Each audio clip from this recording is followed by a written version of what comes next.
Hello दोस्तों, नवरात्रि के सप्तमी तिथि की आप सभी को ढेर सारी शुभकामनाएं। नवरात्रि की सातवीं तिथि को माता दुर्गा के सातवीं रूप अर्थात कालरात्रि माता की पूजा की जाती है। माता कालरात्रि की पूजा रात्रि के समय शुभ माने जाती है। माता कालरात्रि की पूजन से ब्रह्मांड में सिद्धि के द्वार खुल जाते हैं और विघ्नों का नाश हो जाता है तथा अक्षय पुण्य की प्राप्ति होती है।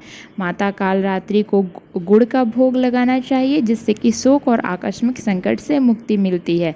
आइए अब हम जानते हैं कि माता कालरात्रि की स्तुति मंत्र क्या है।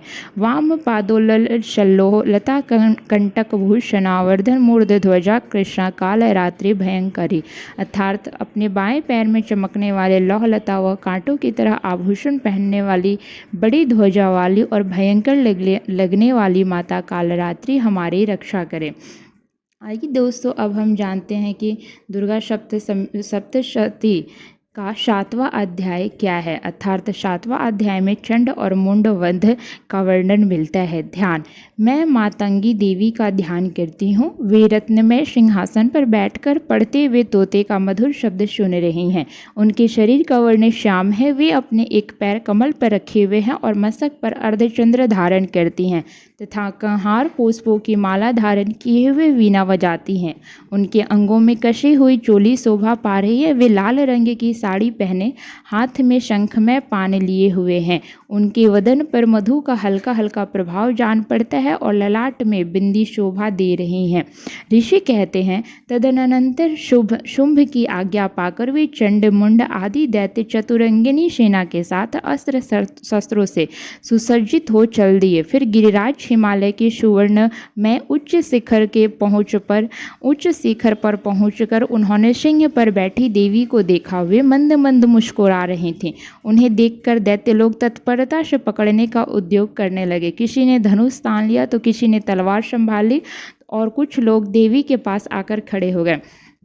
तब अंबिका ने शत्रुओं के प्रति बड़ा क्रोध किया। उस समय क्रोध के कारण उनका मुख काला पड़ गया, ललाट में भौहें टेढ़ी हो गई और वहां से तुरंत विकराल मुखी काली प्रकट हुई, जो तलवार और पास लिए हुए थी। वे विचित्र खड्गवाग धारण किए और चीते के चर्म की साड़ी पहने नर मुंडों की माला से विभूषित थी।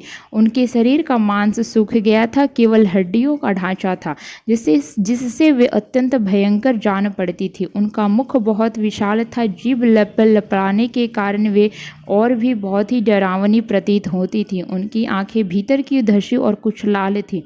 वे अपने भयंकर गर्जना से संपूर्ण दिशाओं को गुंजा रहे थे। बड़े बड़े दैत्यों का वध करती हुई वे कलिका देवी बड़ी वेग से दैत्यों की उस सेना पर टूट पड़ी और वे सबका भक्षण करने लगी। वे पाश्चर्य रक्षकों, अंकुशधारी महावतों, योद्धाओं और घंटा सहित कितने ही हथियारों को एक ही हाथ से पकड़कर मुंह में डाल लेती थी।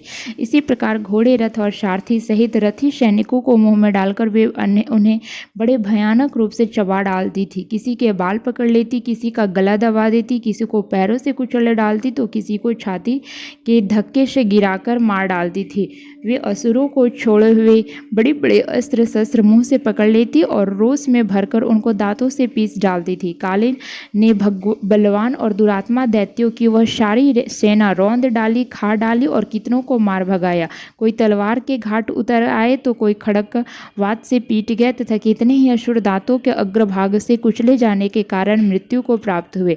इस प्रकार देवी ने असुरों की उन सारी सेना को क्षण भर में मार गिराया। यह देख चंड उन अत्यंत भयानक काली देवी की ओर दौड़ा तथा महादैत्य मुंड ने भी अत्यंत भयंकर बाणों की वर्षा तथा हजारों बार चलाए हुए चक्रों से उन भयंकर नेत्रों वाली देवी को आच्छादित कर दिया। वे अनेक चक्र देवी के मुख में समाते हुए ऐसे जान पड़े मानो सूर्य के बहुतरे मंडल बादलों के उदर में प्रवेश कर रहे हैं। तब भयंकर गर्जना करने वाली काली ने अत्यंत रोष में भरकर विकट अट्टहास्य किया। उस समय उनके विकराल वदन के भीतर कठिनात से देखी जा सकने वाले दांतों के प्रभाव से अत्यंत उज्ज्वल दिखाई देती थी। देवी ने बहुत बड़ी तलवार हाथ में ले हंग का उच्चारण उनके करके चंड पर धावा किया और उसके क्रोध केश पकड़कर उसी तलवार से उसका मस्तक काट डाला। चंड को मारा गया देख मुंड भी देवी की ओर दौड़ा। तब देवी ने रोष में भरकर उसे भी तलवार से घायल करके धरती पर सुला दिया।